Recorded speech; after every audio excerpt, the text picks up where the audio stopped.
So now, because we can take it from anywhere, it's pretty difficult to figure out where to grab it. We're just going to practice taking it from turtle, because turtle's a good spot to begin, okay? So Liam's at turtle, and what I would do is I would just grab the classic guillotine, and then I'm going to bring my knee in and throw my leg over. And what I'm worried about is Liam, as I go to throw guard, Liam's going to put his body on the other side of where his head is. So he's going to go this way. That's his counter, okay? So what that means is, when I execute the guillotine, sit up a little higher. Just put your hands on that. Yeah, let's do it from here. When I go to execute the guillotine, I'm going to shoot my right knee in, but I don't care about my blocking this way. If he goes this way, he's going to crank and choke himself, crank his own neck. All I need to worry about is him going this way, okay? So as I bring my right knee in, it's my left leg that comes across the back. Now go to counter. Let's see, go to your right, your left. That just chokes him on. So I only need to worry about this spot, okay? So, you grab me. If you're grabbing with your right arm, the right knee comes in, the left leg goes across my back. Okay, go. Super basic entry, okay? And then I'm going to show you guys the counter for this. But let's do the entry back and forth. So you grab, knee slides in. If you're grabbing with your right hand, it'll be your right knee. Left leg needs to be wide across the back to block. If you're grabbing with your left hand, it's going to be your left knee, right leg, wide across the back. Okay? Try it back and forth. Go ahead. So the grip, guys, the first grip, the one that John will use is just a chin strap. Chin strap's like this. Sit up for a little bit. The chin strap's like this. So my thumb is what's choking him and my elbow is down. Okay? So that's kind of your classic grip. So go put your hands on the mat. So you grab with the chin strap and then you come in. My other hand can just be used as support. So my other hand is just grabbing here. Okay? Now, he goes to do that to me.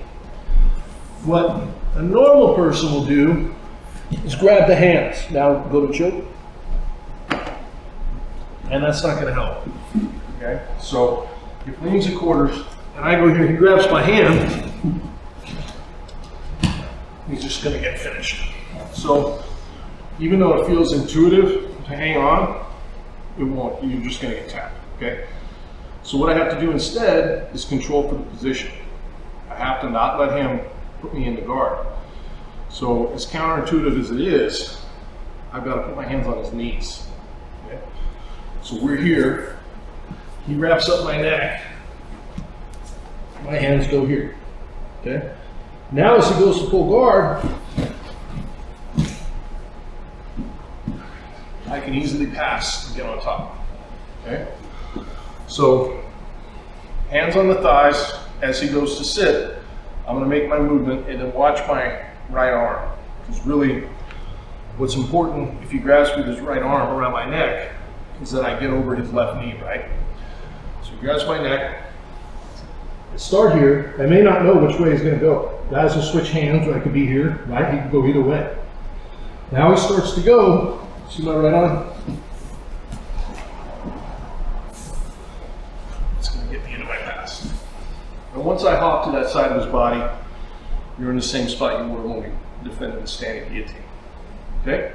Let's try it. Okay, let's try this. You're going to go 3 for 3. Okay, so first time, Liam's going to go 4 on the floor, hands and knees on the mat. Go ahead and sit up for me.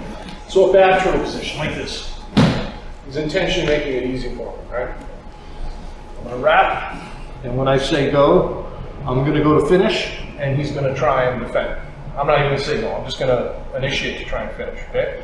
I either get it or he counters, stop, same person on top, try again. Get it, or counter, stop 3 times, and then switch and let your partner try it, okay? Be careful not to reef on each other's necks. So anytime I'm doing this kind of stuff, I should have talked about this a little bit earlier, but the one injury you can't get in jiu-jitsu is a neck injury, right? Because that's the one that's going to take you out of training. You can train through anything else. So I'm always conscious to pay attention to the fact that I'm doing a choke. And If I ever feel pressure on my neck at all, I immediately tap, always, right? So I'll ask them, I'm like, is that a choke or neck crank? And there's two reasons I ask. One, I want it to be a choke, because I'm trying to choke them out. I don't want to have a neck crank. Neck cranks aren't going to make somebody tap, high on something. But number two, I don't want to be hurting my partners. And if you feel any pressure on the back of your neck, just tap. Okay? And so both of us are kind of being careful with the neck.